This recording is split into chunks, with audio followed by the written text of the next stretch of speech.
Welcome to game number 3, everybody. My name is Mr. Llama, and this is SCS versus Imp, aka Starcraft 2 Strategy versus Team Impulse.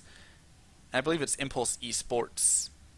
Don't quote me on that, but I believe that's what their official name is.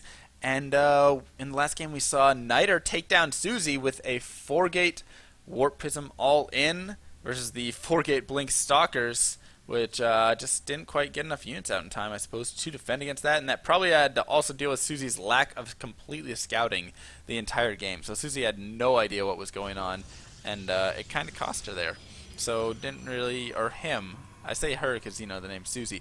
But regardless, it looks like SCS is going to be sending out LastMarine, who's going to be spawning up in the top right corner, and coincidentally is not a Terran, but is a Protoss player, so the last Marine of the Protoss army.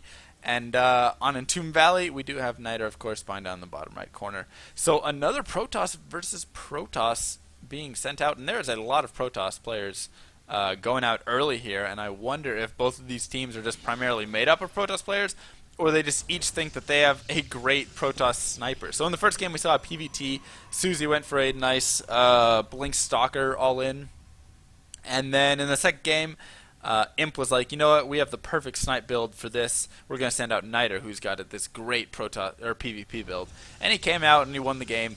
And now SCS is like, you know what, we've got this great snipe build from LastMarine that we can send out for PvP.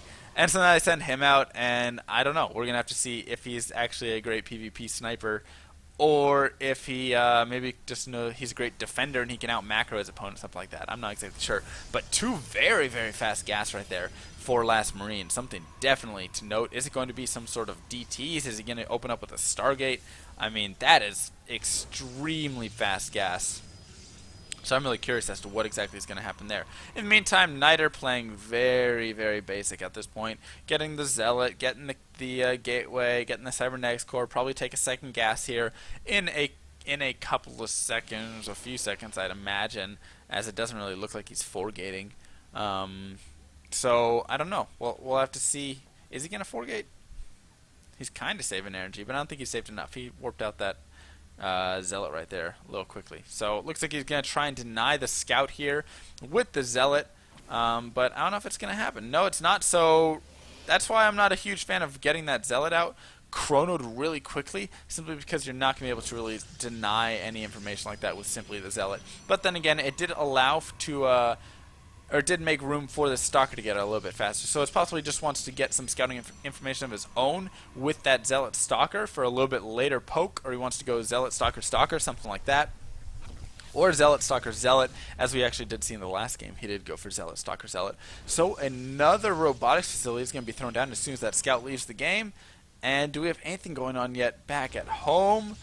Just another gateway, and what's the building going to be? What's it going to be? Robo. So 2-gate Robo off of the fastest gas I have seen in a long time, because he's just getting sentries out. So I guess it's a greedy 2-gate Robo build, possibly. He does have a decent amount of workers right there, 24 probes to the 21 of his opponent, and he's continuing to make probes. That's something to note. iKnighter has stopped making probes at this point, so that means he's going to be throwing down gateways, and there they are. Going for the same 4-gate Robo style right there that he had previously, except this time the Robo's not going to be proxied at all. Instead, he's just going to leave it right in his base, and I do believe he has the rally point set. Oh, just right there. And will he be getting out the Warp Prism? Will it be the same thing? Yes, it will. So he's going to do his exact same build right here. And I don't know if this is going to work. Will it work? The thing is, LastMarine will be able to defend at his ramp for sure. With all these sentries, as long as he doesn't miss the force fields, he will be quality right there. He will be clutch. But the real problem is, will he be able to defend the Warp Prism harass that's coming in? He's only working off of 2 gates. The Warp Prism will load up probably like 4 units out there, and then he'll be able to drop them in and then warp in 4 more units. That's 8 units. And I don't know if Marine will be able to deal with that. You have to remember, though, he does have a nice economic lead at this point. 28 probes to the 21 of his opponent. He also has this pylon going down right here, which I'm assuming is for vision for that proxy, or for the Warp Prism, which is going to be so perfect. I mean, what a great play out of LastMarine right there.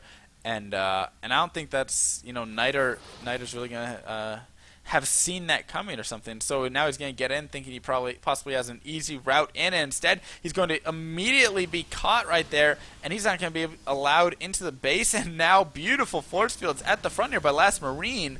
And will iKnighter be able to break this down? He's going to be warping in as many units as possible, but you have to remember he has nothing to break the force fields right here. So yet another force field goes down. Yes, he can get the high ground vision with this warp prism if he wants, but I don't know. I just feel like this is in the favor of LastMarine. But what beautiful play right there by iKnighter. Yes, he actually brings some of the units up, or most of the units up right there. Continual force fields do go down here for Marine, so he's doing a good job of that, but there might just be too many reinforcements moving into the base right here, and another force field is going to make it down. But once again, all of the units are just getting ferried up into the main base right here for iMpKnighter. LastMarine is still trying to hold on with whatever he can, but I'm not sure it's going to be enough, as all of these Stalkers and Zealots do move in. Some probes being pulled to try and deal with this. More warp-ins from iKnighter right here, and even though LastMarine saw this coming, it looks like he's just going to fall, as I don't think he has anything to really deal with this. That's going to be a GG. So iKnighter, with the same exact build, is going to take out LastMarine